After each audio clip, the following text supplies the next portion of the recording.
तो आइए आज के लेक्चर की हम शुरुआत करते हैं। मुझे उम्मीद है कि कल जो मैंने आपको लेक्चर दिए थे, चार चार लेक्चर दिए थे ना, और 37 समथिंग पेज थे, आपने उसको पढ़ लिया होगा। उसमें मैंने यूनिट 1 और यूनिट 2 से संबंधित कई सारे आपको सवाल दिए, आपने उसको समझा होगा। आज हम अभी का जो लेक्चर होगा, इसमें यूनिट सेकंड से संबंधित मैं आपको 2 सवाल पढ़ाऊँगा और एक यूनिट फर्स्ट से संबंधित पढ़ाऊँगा। कुल मिला के 3 सवाल मैं आपको दूँगा। देखो, जो यूनिट सेकंड होगी, जो दूसरी यूनिट होती है, उसमें आपको पता होगा चौथा और पाँचवा सवाल होता है। पहली यूनिट में दूसरा तीसरा, और दूसरी में जो दूसरी यूनिट में चौथा पाँचवा सवाल होता है ना, ये तो होता है ना, यूनिट फर्स्ट में दूसरा तीसरा सवाल और यूनिट सेकंड में चौथा पाँचवा सवाल और पहला सवाल कंपलसरी होता है। तो यूनिट सेकंड में जो सवाल पूछेगा, उसमें से एक सवाल तो मैं आपको करा चुका हूँ, ये परवरिश वाला। ये यूनिट सेकंड में ज़्यादातर आपको चौथा सवाल दिखेगा, ये परवरिश वाला।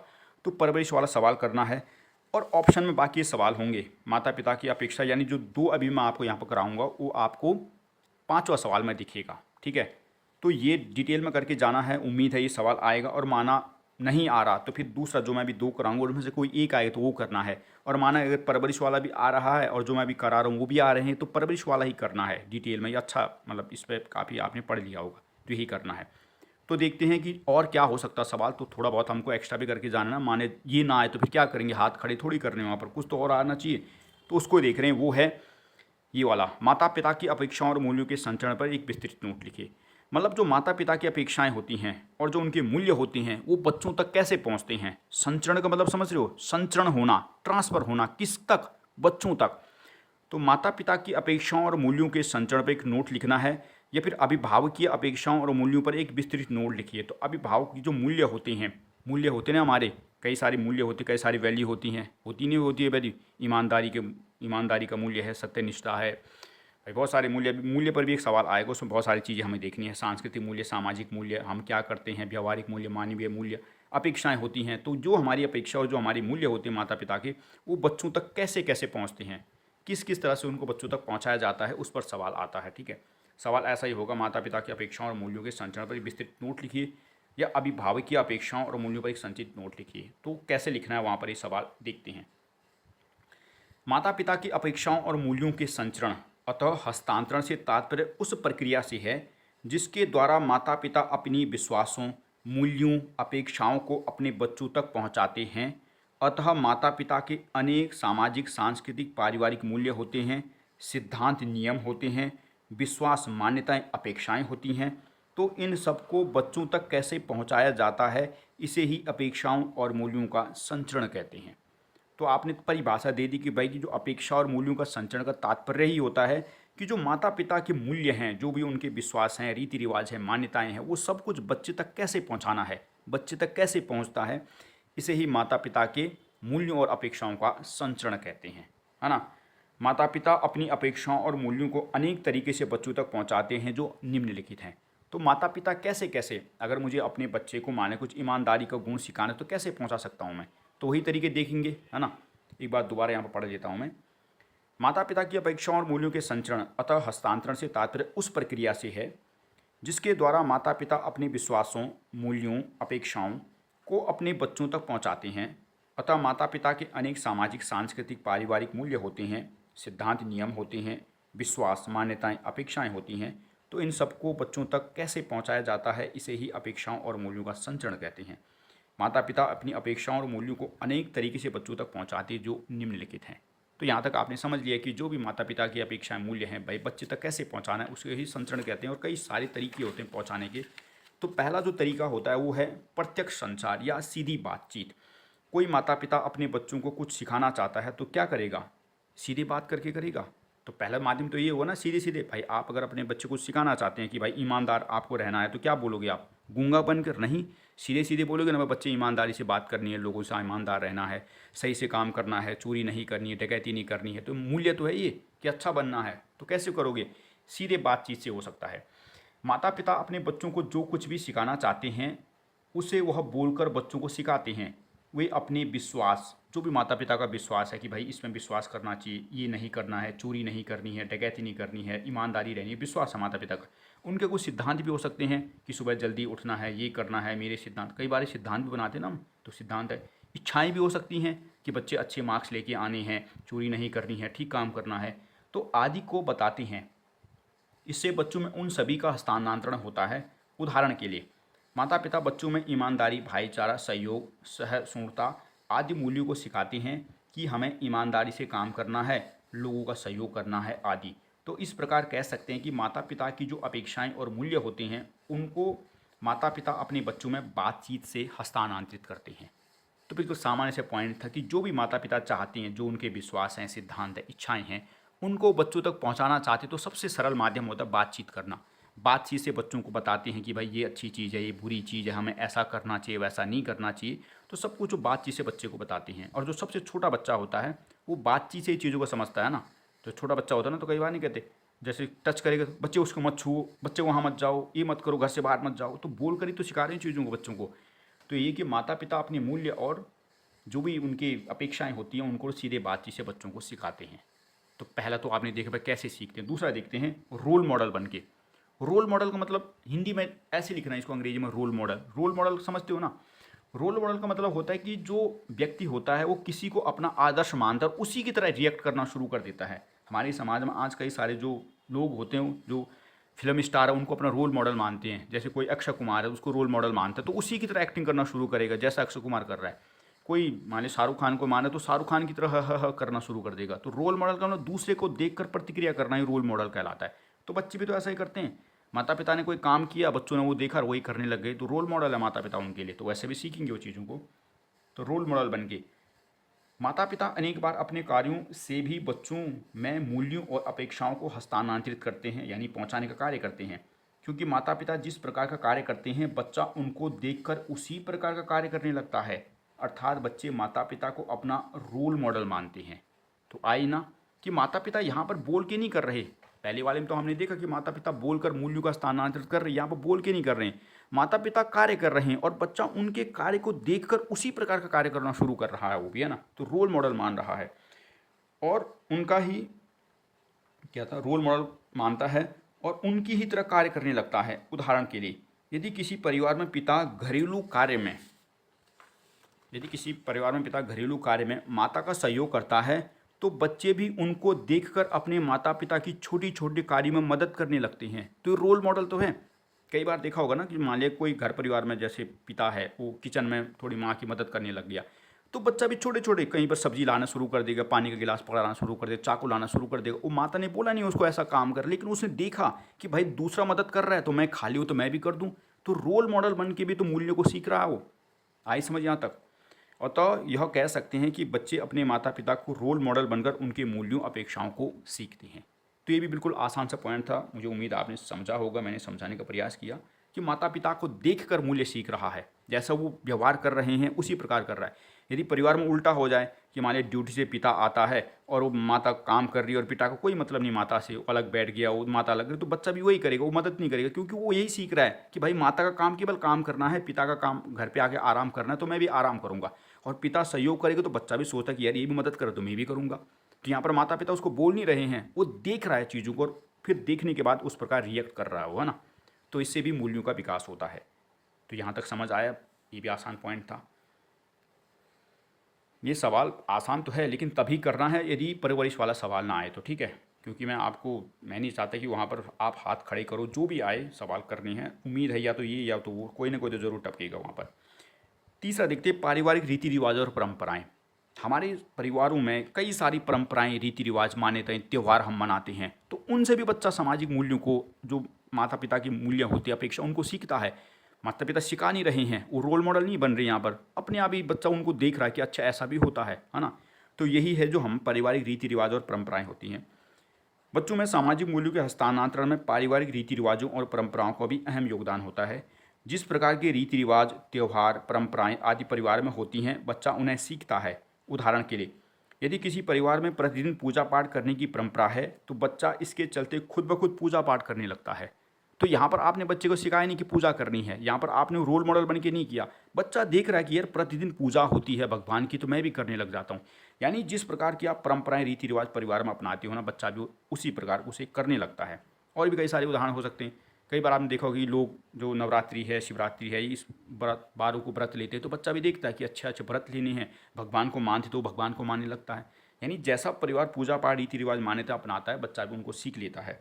अर्थात बच्चे में सामाजिक मूल्यों और अपेक्षाओं के हस्तांतरण में पारिवारिक रीति रिवाजों और प्रथाओं का अहम योगदान होता है। तो मुझे उम्मीद है आपने ये भी समझ लिया होगा कि बच्चा इस तरह भी जो माता पिता की मूल्य अपेक्षाएं होती हैं वो इस तरह भी हस्तांतरित हो रही है। समझ रहे हो ना, जो भी परिवार में रीति रिवाज जो भी मतलब माता पिता सिखाना चाहते हैं मूल्य हैं वो किस तरह बच्चे में पहुंच रहे हैं। तो 3 तरीके हमने देखे। चौथा है मीडिया और हमारी सांस्कृतिक प्रभाव। मीडिया बच्चों में माता पिता के मूल्यों और अपेक्षाओं को विकसित या हस्तांतरित करने में केवल माता पिता का योगदान नहीं होता है, बल्कि टेलीविज़न है, फिल्में हैं, संगीत है, नाटक है आदि का भी महत्वपूर्ण योगदान होता है। तो जो बच्चों में जो मूल्य हस्तांतरित होते हैं, जो विकसित होते हैं, उसमें माता पिता का योगदान तो है ही भाई, सबसे पहले तो माता पिता का ही है। लेकिन एक माता पिता का ही है ऐसा नहीं कह सकते, और भी तो योगदान देते हैं। उसमें टेलीविज़न है, टेलीविज़न में हम फिल्म आदि देखते हैं कि अच्छा ऐसा हो रहा है वैसा हो रहा है, तो उसी प्रकार का रिएक्ट करना शुरू कर देते हैं। फिल्में हैं, संगीत है, नाटक है आदि भी महत्वपूर्ण योगदान देते हैं। आज के समय में तो बच्चे अधिकांश इन्हीं चीज़ों सीख रहे हैं। इंस्टाग्राम पर जो नचनियाँ नाच रही है उनको देखकर दूसरा भी नाच रहा है। कहाँ से इन्फ्लुएंस हुआ वो? देखकर सोशल मीडिया से। तो वही है, इस प्रकार का हो रहा है। आगे भी लिखा मैंने इसमें,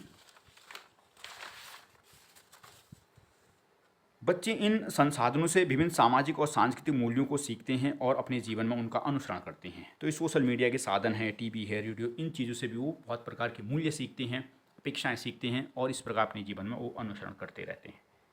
तो ये भी था चौथा पॉइंट भी। पांचवा देखो, माता पिता की प्रतिक्रिया। प्रतिक्रिया का मतलब समझते हो? प्रतिक्रिया का मतलब तो फीडबैक, कि बच्चे ने कोई काम किया और उसके बाद माता पिता क्या रिएक्ट करते हैं। माना कोई बच्चा है, उसने बहुत अच्छा काम किया है, तो माता पिता शाबाशी देंगे, इनाम देंगे, तो बच्चा दोबारा उस काम को करेगा। और मान लिया बच्चे ने काम किया और गलत हो गए तो माता पिता डांटेंगे, तो बच्चा उस काम को दोबारा नहीं करेगा। यानी काम करने के बाद माता पिता ने अपनी क्या प्रतिक्रिया दी है ना, इसका भी हस्तांतरण, इसका भी प्रभाव बच्चे पर पड़ेगा चीज़ों को सीखने के लिए। ठीक है, प्रतिक्रिया देना, फीडबैक देना एक प्रकार से, है ना।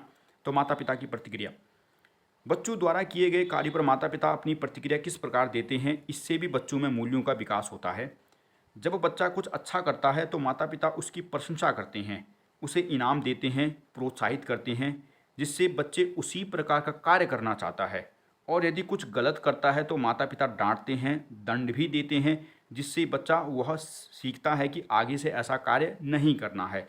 अतः माता पिता की अपेक्षाओं और मूल्यों को हस्तांतरण करने में जो ये प्रतिक्रिया बहुत ही महत्वपूर्ण भूमिका निभाती है। तो प्रतिक्रिया भी आप लोग समझ आई होगी कि भाई बच्चा काम कर रहा है, उसके बाद माता पिता क्या रिएक्ट करते हैं उस पर। भाई अगर माता बच्चे ने कुछ भी कर रहा, अच्छा बुरा अगर माता पिता कुछ बोल ही नहीं रहा, कोई फ़र्क नहीं पड़ा, तो फिर बच्चे पर क्या मूल्य विकसित होंगे? क्या उसको लगेगा कि अच्छा क्या है बुरा क्या है? कोई फ़र्क नहीं पड़ेगा, कोई मूल्य विकसित नहीं होगा उसके अंदर, ना तो अच्छाई का होगा ना बुराई का होगा।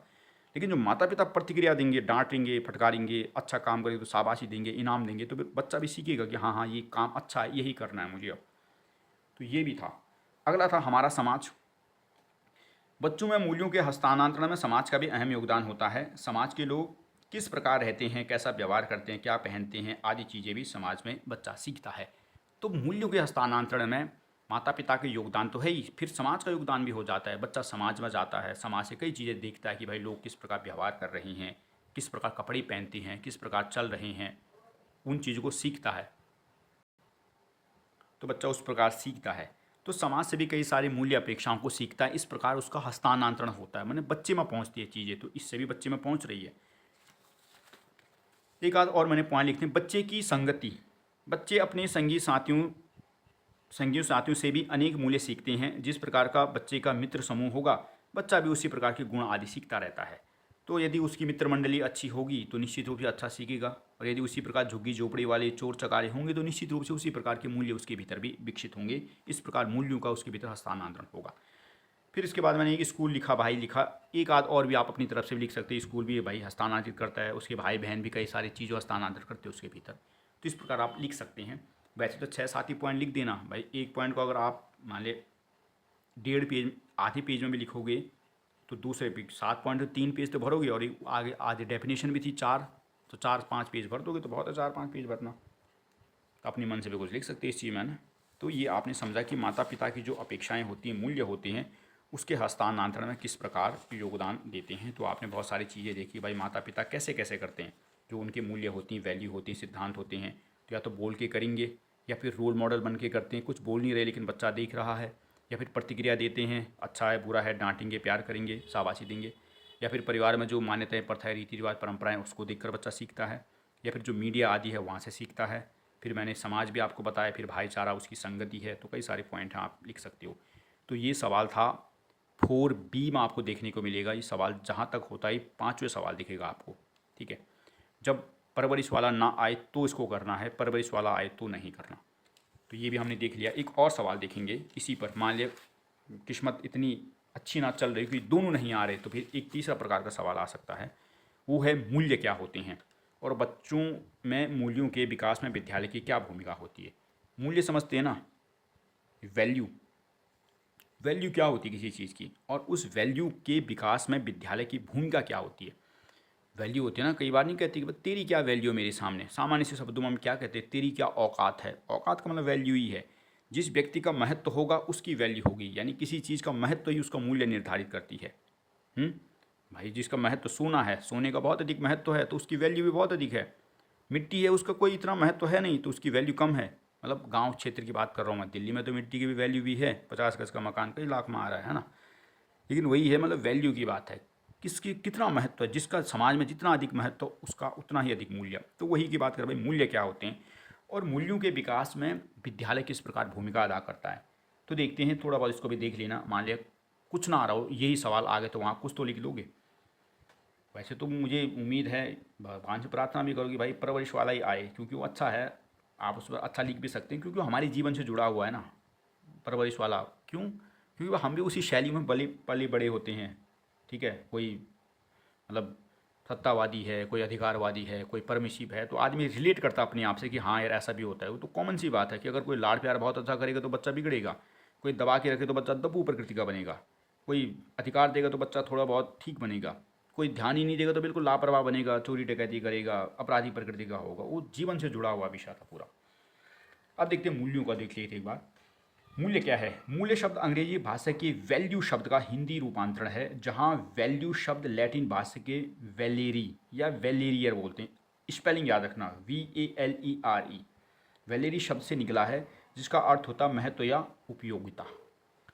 तो मूल्य शब्द अंग्रेजी भाषा के वैल्यू शब्द का हिंदी रूपांतरण है, जहाँ वैल्यू शब्द लैटिन भाषा के वैलेरी या वैलेरियर शब्द, जो भी होगा, इसको अंग्रेजी में वैलेरियर भी बोलते हैं, वैलेरी भी बोलते हैं, शब्द से निकला है, जिसका अर्थ होता महत्व या उपयोगिता। तो किसी चीज़ का जो महत्व है वही उसका मूल्य है।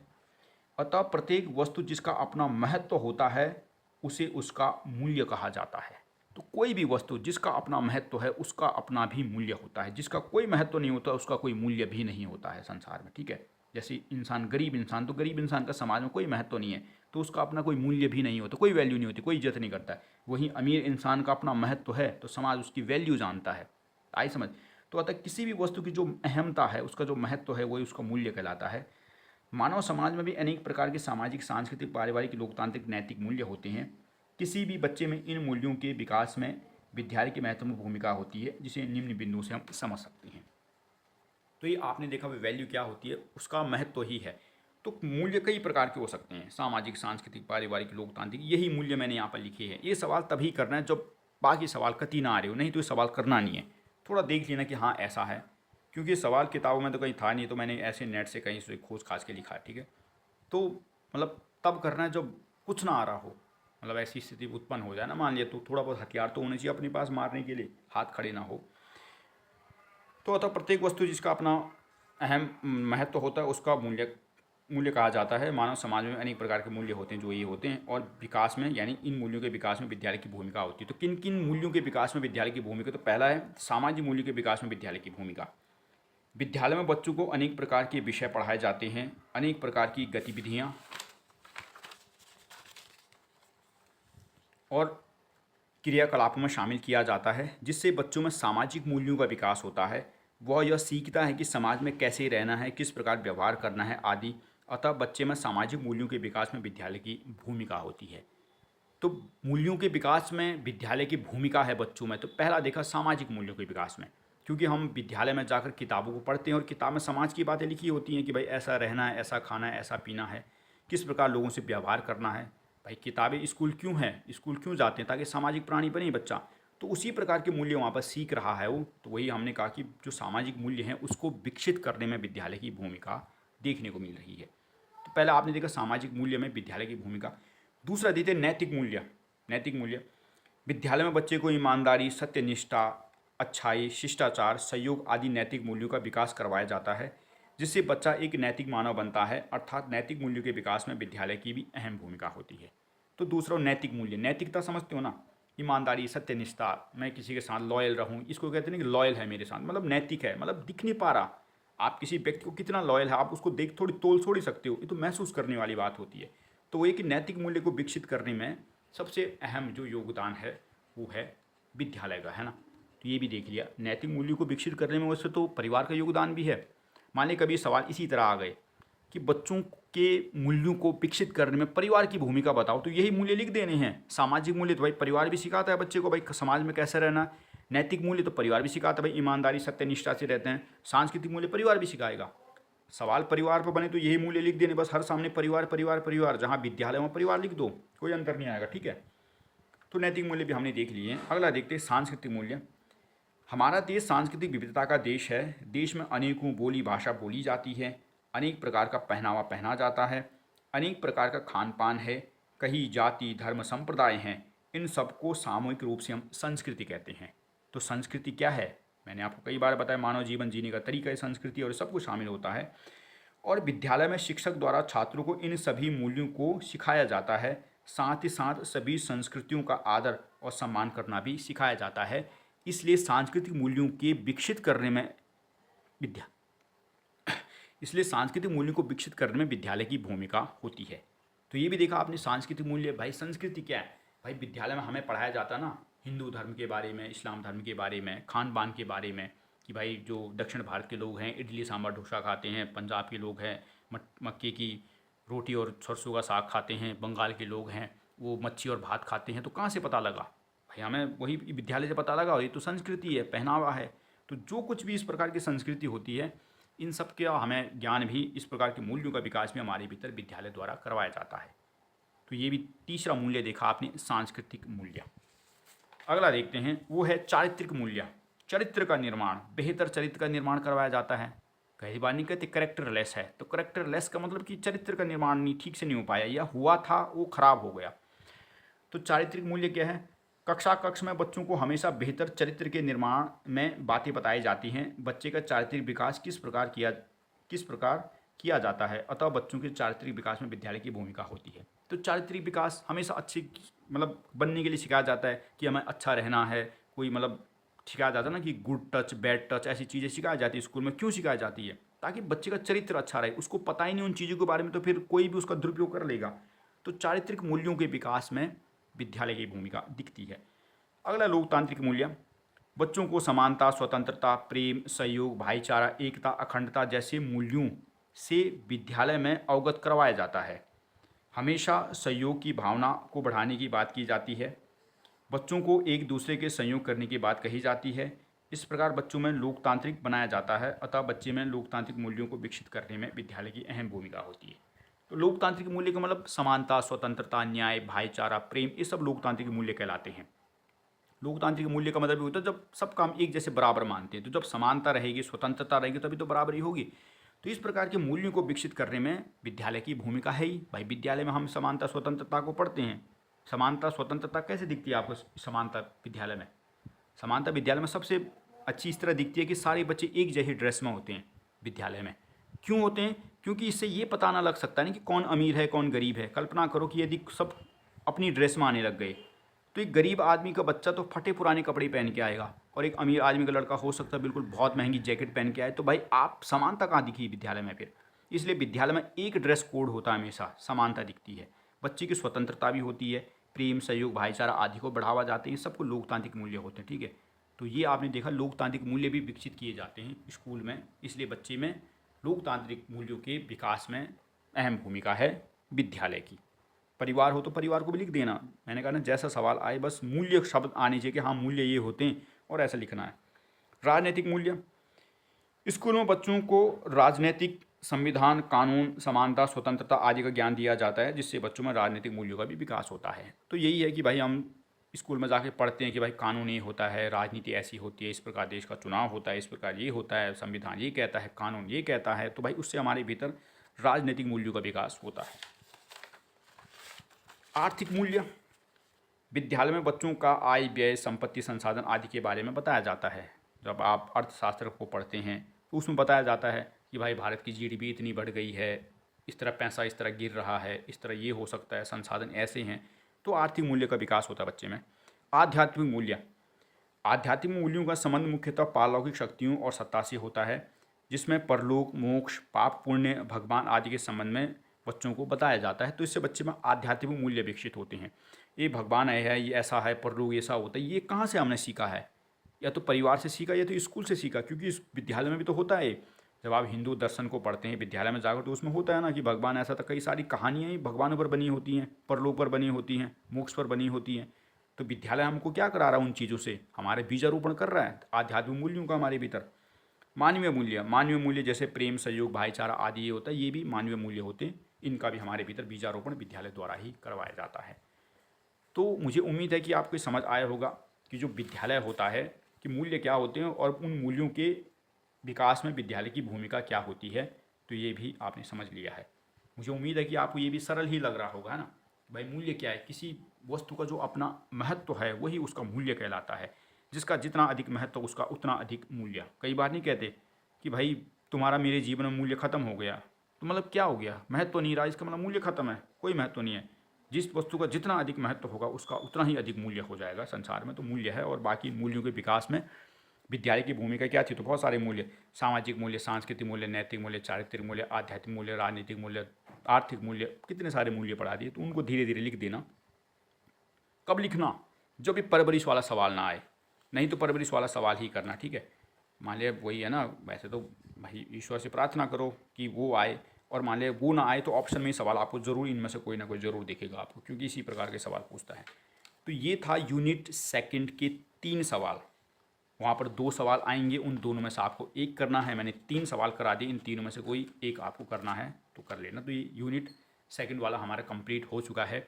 यूनिट फर्स्ट से मैंने आपको 3-4 सवाल दिए, पता है। एक तो मैंने रूढ़िवादिता वाला दिया, रूढ़िवादी समझ रहे हो ना, जो प्राचीन विचारों को उसी तरह मानते, रूढ़िवादी कहलाता है।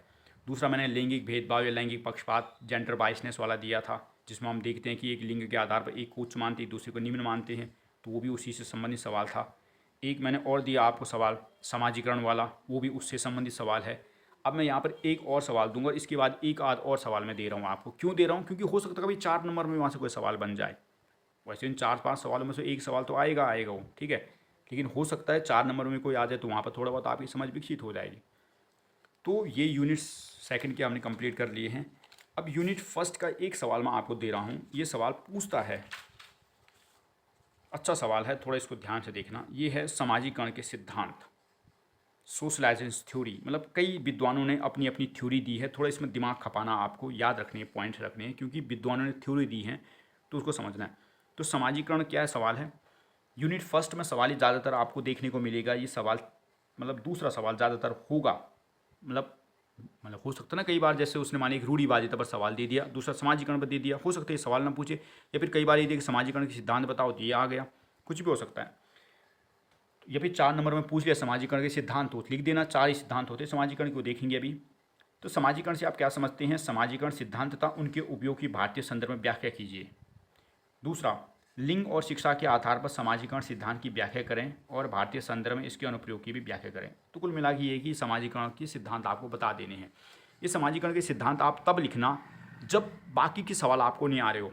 मान लिया आपका सवाल रूढ़िवादिता पर आए तो फिर रूढ़िवादिता वाले को लिखना, क्योंकि उस पर ज़्यादा पॉइंट आप बना सकते हो। रूढ़िवादिता पर 10-12 पॉइंट लिख सकते हो, उसके कारण बता सकते हो, समाधान बता सकते हो। या फिर लैंगिक भेदभाव वाला सवाल आगे तो वहाँ पर लिख देना कई सारे कारण, अशिक्षा है, बेरोजगारी है, कई सारे कारण मैंने दिखाई दिया ना। संकीर्ण विचारधारा हो चुकी है, मान्यताएं, प्राचीन मान्यताएं, प्रथाएं हैं, हमारी पाठ्यक्रम इस प्रकार का दोषपूर्ण है, सरकार की उदासीनता है। वो पॉइंट ज़्यादा हैं तो वहाँ आदमी रिलेट करता है चीज़ों को। समाजीकरण ऐसे सिद्धांत है, तुमने ना जीवन में पढ़े ना हमने कभी पढ़े, तो रिलेट करना कठिन होता है। उस चीज़ को आसान नहीं होता करना जो हमारे जीवन में नहीं होती हैं। वैसे जीवन से संबंधित हैं, लेकिन जीवन ऐसा है कि मतलब व्यक्ति ने पढ़ के उसको किया है तो काफ़ी कठिन है चीज़ें। लेकिन माना ऐसा हो तो तब लिखना है, जब वो सवाल ना हो तो देखते हैं समाजीकरण से आप क्या समझते हैं। समाजीकरण सिद्धांत तथा उनके उपयोग की भारतीय संदर्भ में व्याख्या करनी है, तो समझते हैं समाजीकरण क्या है। तो समाज के तौर तरीकों को सीखना समाजीकरण कहलाता है। तो समाजीकरण की परिभाषा आप पहले से जानते हैं कि समाज के जो भी नियम, कायदे, कानून, तौर तरीके हैं, भाई समाज किस प्रकार व्यवहार करता है, क्या कर, वही समाजीकरण कहलाता है। क्योंकि मैंने आपको पहले ही बताया कि जो मनुष्य पैदा होता है वो केवल जैविक प्राणी है, केवल उसमें जीवन है। वो नहीं जानते कि समाज में क्या अच्छा है, क्या बुरा है, कैसे बोलना, कैसे रहना, क्या करना, क्या पहनना, कोई नहीं जानता। वो धीरे धीरे उन चीज़ों को सीखता है। तौर तरीके सीखना ही समाजीकरण कहलाता है। वो सिंपल सी डेफिनेशन थी, थोड़ा उसको किताबी भाषा में कैसे लिखना है वो मैंने आपको बता दिया था, उम्मीद है याद भी हो गया होगा। तो समाजीकरण क्या है वो देख लिया। अब देखते हैं समाजीकरण के सिद्धांत। समाजीकरण के मुख्य रूप से 4 सिद्धांत हैं। तो समाजीकरण के कितने सिद्धांत हैं? 4 सिद्धांत। जब सवाल आएगा तो ये लिख रहे हैं समाजीकरण के सिद्धांत 4। पहला है सिगमंड फ्राइड का मनोविश्लेषणात्मक सिद्धांत। ये सारे के सारे विदेशी वैज्ञानिक है, मतलब दार्शनिक प्रकृति के लोग हैं, वैज्ञानिक कहना ठीक नहीं होगा, दर्शन शास्त्र के संबंधित है। सिगमंड फ्राइड का मनोविश्लेषणात्मक सिद्धांत, चार्ल्स कूले का आत्मदर्पण का सिद्धांत, ठीक है, कभी को कूले कूले होता है, कूले का, तो चार्ल्स कूले पूरा नाम है, या फिर कूले का सिद्धांत कहते हैं, कूले का आत्मदर्पण का सिद्धांत। तीसरा है जॉर्ज हर्बर्ट मीड, मीड शब्द है, ठीक है, इसको खाली मीड का सिद्धांत भी कहते हैं। जैसे कूले का सिद्धांत है, मीड का सिद्धांत है। आप अगर पूरा नाम याद ना हो तो इनको याद रखना है, कूले का आत्मदर्पण सिद्धांत, मीड का समाजीकरण का सिद्धांत। पूरा नाम याद तो हो तो वो भी ठीक है, जॉर्ज हर्बर्ट मीड का समाजीकरण का सिद्धांत। और इरिक्सन का पहचान के संकट का सिद्धांत। बहुत अच्छा सिद्धांत था, आपको अच्छा लगेगा ये वाले पढ़ने में। जो लास्ट में ये पहचान का संकट, जीवन भर संकट ही चलता रहता है इंसान पे। तो 4 सिद्धांत हैं समाजीकरण के। पहला है सिगमंड फ्राइड का मनोविश्लेषणात्मक सिद्धांत, दूसरा चार्ल्स कूले का आत्मदर्पण का सिद्धांत, तीसरा जॉर्ज हर्बर्ट मीड का समाजीकरण का सिद्धांत, और चौथा है इरिक्सन का पहचान के संकट का सिद्धांत। क्योंकि इसमें ये चीज़ें टर्म याद रखनी पड़ रही, इसलिए मैंने कहा थोड़ा कठिन होगा इसको, लेकिन देख लेना एक बार, मान लिया कुछ ना आ रहा हो तो थोड़ा बहुत तो समझ आए कि हाँ ऐसा कुछ था। तो सिगमंड फ्राइड मनोविश्लेषणात्मक सिद्धांत, चार्ल्स कूले का आत्मदर्पण का सिद्धांत, जॉर्ज हर्बर्ट मीड का समाजीकरण का सिद्धांत, और इरिक्सन का संकट, पहचान के संकट का सिद्धांत। तो देखते हैं, पहला सिद्धांत है सिगमंड फ्राइड का मनोविश्लेषणात्मक सिद्धांत। वैसे इनकी किताबें भी होती हैं, लेकिन इतनी सारी चीज़ें याद नहीं रख सकते चीज़ों को, तो नॉर्मली चीज़ें समझनी है, ठीक है। सिगमंड फ्राइड ने किसी बच्चे के मन की 3 अवस्थाएं बताई हैं। तो सिगमंड फ्राइड ने कहा कि भाई कोई बच्चा जो है उसका समाजीकरण कैसे होता है, तो भाई 3 अवस्थाएं मन की होती है। पहली अवस्था इड, दूसरा ईगो, और तीसरा होता सुपर ईगो। अंग्रेजी में शब्द याद रखने हैं कि उसने कहा कि बच्चे की 3 अवस्था होती है मन की। पहला इड, ID इड, दूसरा ईगो, और तीसरा सुपर ईगो। ईड का मतलब होता है यह बच्चे के मन की वह अवस्था होती है जिसमें बच्चे के भीतर कोई भी सामाजिक गुण नहीं होता है, उसे क्या अच्छा है क्या बुरा है इसके बारे में कोई जानकारी नहीं होती है। तो सिगमंड फ्राइड कहता है कि भाई बच्चे की जो मन की 3 अवस्थाएं होती है उसका समाजीकरण 3 अवस्थाओं से गुजरता है। पहला होता है ईड, दूसरा ईगो, तीसरा सुपर ईगो। ईड का मतलब है कि जहाँ बच्चे को कुछ नहीं पता, समाजीकरण मतलब उसको हुआ ही नहीं है, क्या अच्छा है क्या बुरा है, कोई कुछ नहीं जानता, एक प्रकार के ब्लैंक माइंड है बच्चे का, तो उसको मन की ईड अवस्था कहते हैं। दूसरा था ईगो। ईगो, वो ईगो वाला, अब वो नहीं है घमंड वाला, वैसे तो हिंदी में घमंडी लिखा है यहाँ पर, लेकिन हिंदी नहीं शब्द, अंग्रेजी का शब्द याद रखनी है, ठीक है। अंग्रेजी ऑथेंटिक भाषा है आज के दिन में, हिंदी में तो कुछ भी अनुवाद कर देगा, एग्जामिनर खुद ही कंफ्यूज हो जाएगा किस ईगो की बात करें। अंग्रेजी का शब्द याद रखें, ईगो। ईगो यह बच्चे के मन की वह अवस्था है जिसमें बच्चे के भीतर थोड़े बहुत सामाजिक गुण आ जाते हैं मगर उसका पूरी तरह सामाजिकरण नहीं होता।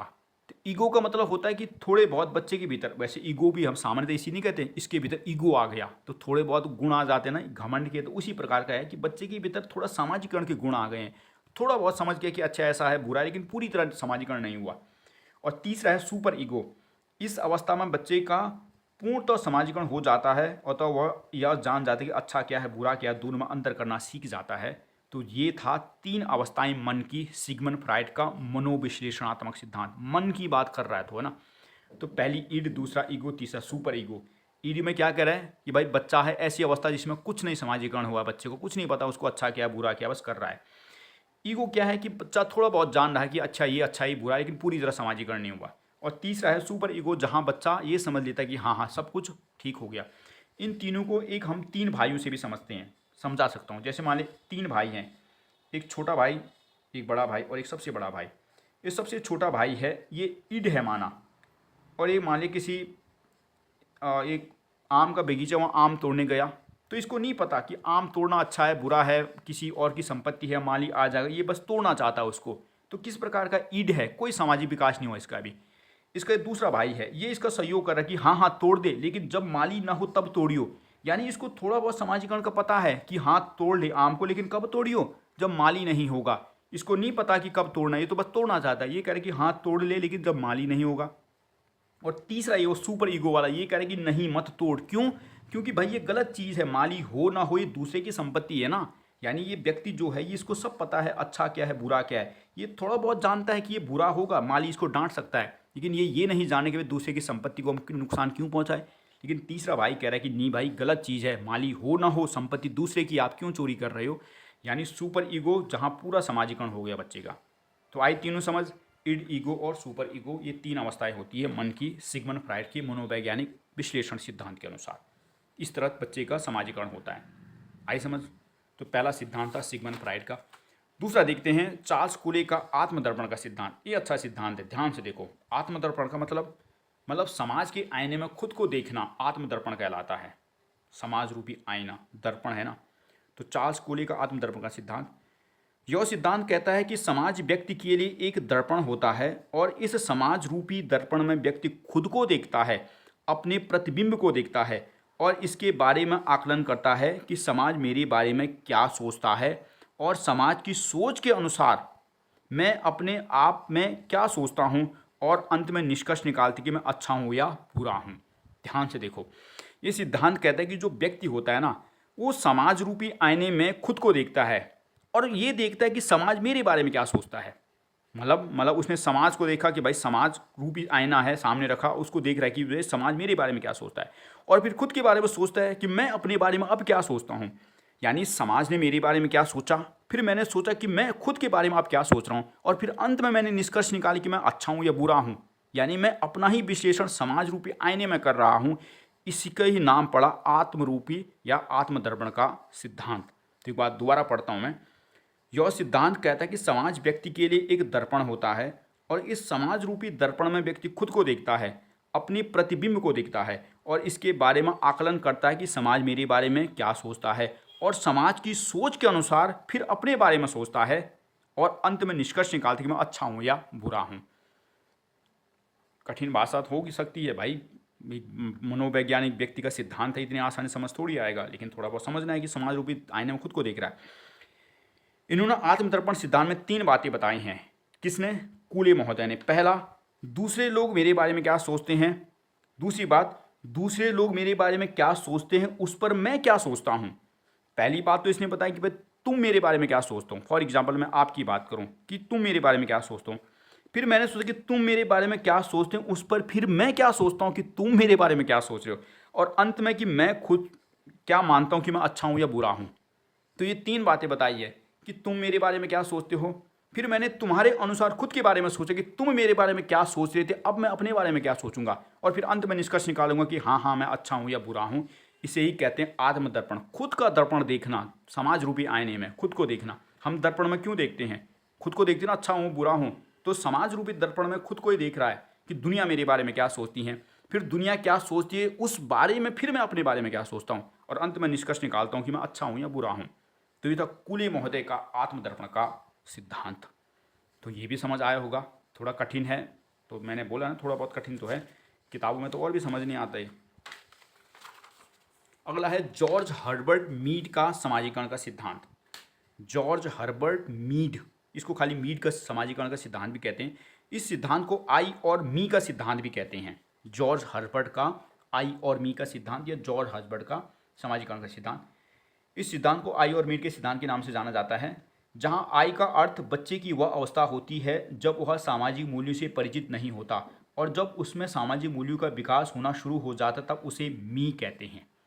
तो जॉर्ज हर्बर्ट महोदय कहते हैं कि जो व्यक्ति होता है ना, सेल्फ जो है वो 2 चीज़ें होती है व्यक्ति में, एक आई और एक मी।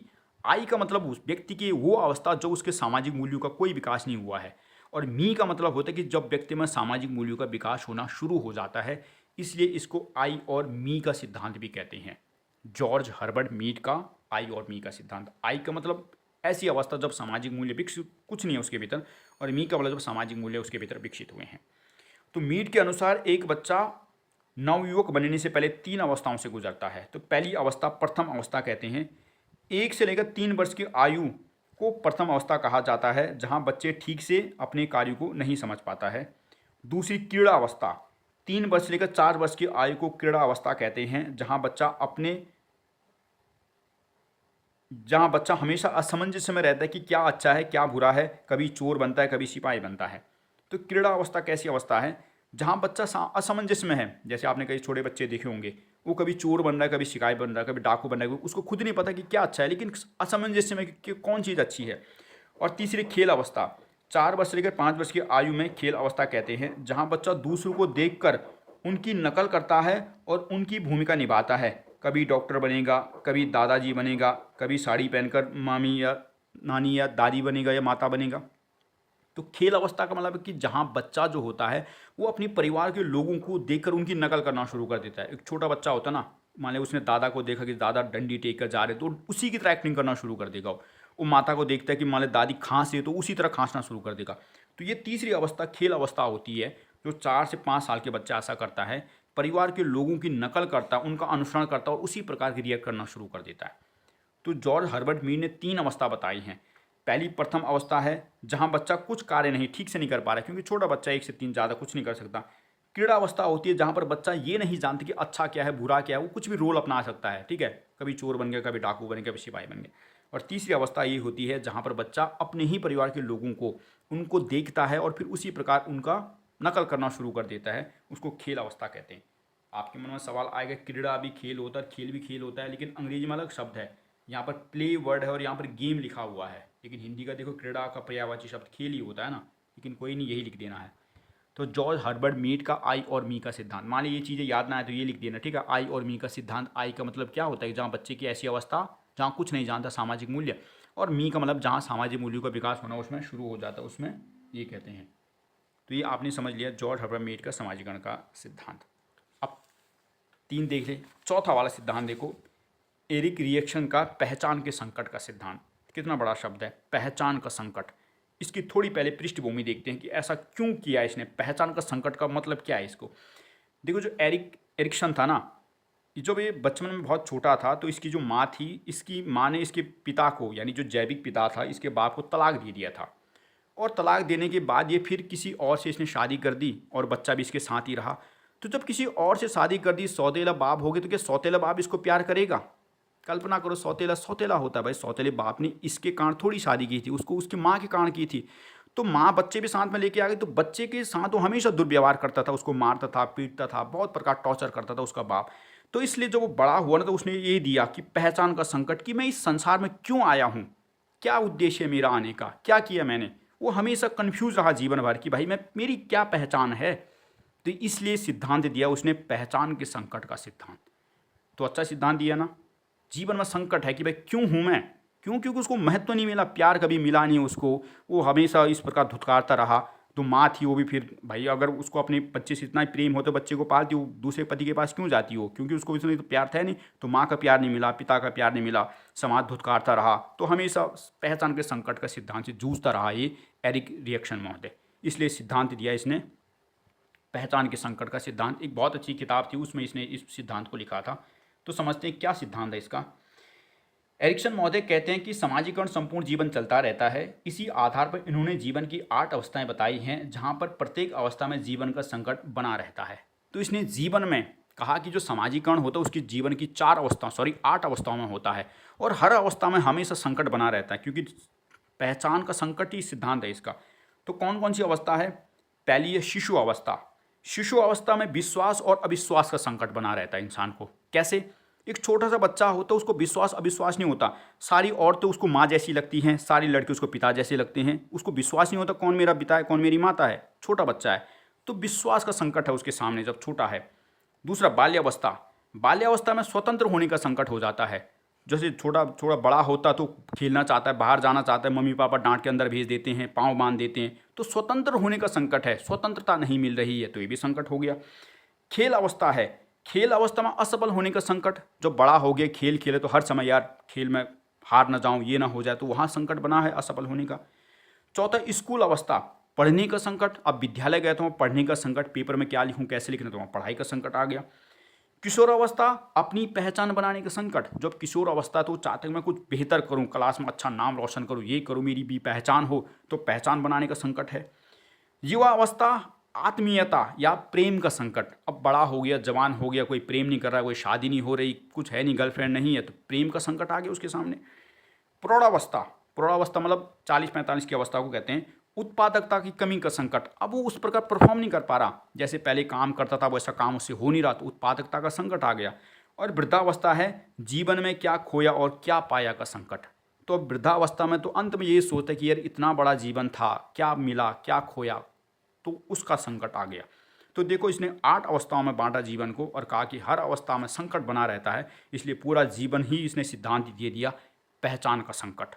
तो आई समझ आपके एरिक्सन महोदय का जो पहचान के संकट का सिद्धांत इन्होंने क्यों दिया है। क्योंकि उसकी भाई परवरिश ऐसी हुई बेचारे की, उसके जीवन में वो बात बैठ गई और फिर बाद में उसने सब अवस्थाओं को देखा। बिल्कुल बात भी ठीक है इसकी। भाई शिशु अवस्था में यही है, छोटा बच्चा होता है, छोटा मतलब किसी को भी माँ माँ माँ बोलना शुरू कर देता है, उसको थोड़ी पता मेरी एक्चुअल माँ कौन सी है। जो उसको प्यार करेगा उसके पास जाना शुरू कर देता है। थोड़ा सा बड़ा होगा तब पहचान पाता है ना, शुरू में थोड़ी पहचानता है। बाल्यावस्था में स्वतंत्र होने का संकट। जैसे थोड़ा बड़ा होगा तो भागना शुरू करता है। हमारे तो पाँव बांधते थे, जो माला होता है ना गाँव में, उस पर रस्सी बांधकर पाँव बांध देते, भाग ना पाए इंसान, है ना। तो स्वतंत्र होने का संकट है। खेल अवस्था में असफल होने का संकट। हमेशा डर रहता है यार असफल ना हो जाऊँ, ये हो जाऊँ। स्कूल में पढ़ने का संकट हमारे सामने। किशोर अवस्था में अपनी पहचान बढ़ने का संकट है। युवावस्था में प्रेम का संकट है, भाई कई हुए हमको भी प्रेम का संकट है। प्रौढ़ावस्था है उत्पादक की कमी हो गई, व्यक्ति में आप कुछ कर नहीं पा रहा है बेहतर। और वृद्धावस्था में जीवन में क्या खोया क्या पाया उसका संकट उसके सामने आ गया। तो संकट ही संकट है ना, वही तो है पहचान का संकट। तो आई समझ एरिक इरिक्सन महोदय का पहचान के संकट का सिद्धांत। तो ये था समाजीकरण के सिद्धांत, थ्योरी ऑफ सोशलाइजेशन। थोड़ा कठिन लगा होगा, इतना कठिन भी नहीं है। किताब से पढ़ोगे तो 3 दिन में समझ नहीं आएगा कहना क्या चाहता है साला, क्योंकि बहुत किताबी भाषा बहुत, मतलब वैसे तो मैंने कहीं इधर उधर ढूंढ ढांड के लिखा है चीज़ों को, क्योंकि मेरे पास किताब थोड़ी है इस समय, है ना। बहरहाल तो ये सवाल तभी करना है, कब करना है सवाल, जब आपके पास बाकी सवाल ना आ रहे हो। नहीं तो वो वाले सवाल करने, क्योंकि आपके जीवन से जुड़ा तो है लेकिन इसमें बहुत सारे महोदयों के नाम है ना, ये हैं वो है, आई और मी का सिद्धांत है, ईड ईगो सुपर ईगो, तो थोड़ा कंफ्यूज हो जाता है इंसान। ये तभी करना जब वो सवाल ना आए, कौन, रूढ़िवादिता ये वाले, और बाकी जब वो आए तो उसको करो, वो आसान से सवाल होंगे। तो हमने ये भी देख दिया। तो हमने जो यूनिट 2 था उसको कंप्लीट कर दिया है। यूनिट 1 में मैंने कई सारे सवाल आपको दे दिए, एक और मैं दूंगा, वो महत्वपूर्ण हो भी सकता है नहीं भी हो सकता, लेकिन एक बार उसको ज़रूर देख लेना, ठीक है।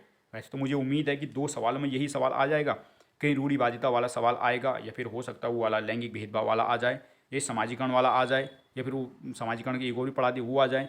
एक और सवाल मैं अभी आपको दूंगा यूनिट 1 से, वो सवाल होगा, वो है जेंडर, जो हमारे लिंग होते ना, लिंग समाजीकरण का सिद्धांत, लिंग समाजीकरण वाला दूंगा मैं, ठीक है। तो उसको दूंगा। और फिर जो पहला सवाल होता है उसमें 1-2 सवाल मैं आपको दूंगा और बाकी मैं आपको भेज दूंगा, इसके बारे में आपको थोड़ा अपनी तरफ से भी देख लेना, ठीक है। क्योंकि उसमें 2 ही सवाल होंगे 4-4 नंबर के, तो एक आध मैं आपको समझा दूंगा, 2-3 आप देख देना, तो इस तरह एक यूनिट कंप्लीट हो जाएगी। तो चलो इसको भी पढ़ो। तो यूनिट 2 कंप्लीट हो गई। यूनिट 1 के मैंने बहुत सारे सवाल दे दिए, एक सवाल मैं आपको और दूंगा, बाकी सवाल 1 के भी एक आध में दूंगा, तो आप इसको भी देखो। इसके मैं नोट्स आपको भेज रहा हूँ, इन तीनों के नोट्स मैं एक साथ भेज रहा हूँ, तो तीनों को देख लेना, और बाकी जो दूंगा उसके अलग से नोट भेजूंगा, इस वीडियो के साथ इनके नोट्स भेजूंगा, प्रिंट आउट करवा लेना। तो चलो ठीक है। तुम्हारे सामने कौन सा संकट है इस समय, वो 8 अवस्थाओं का संकट, कौन सी अवस्था में उस समय, क्या करो, प्रेम का संकट है।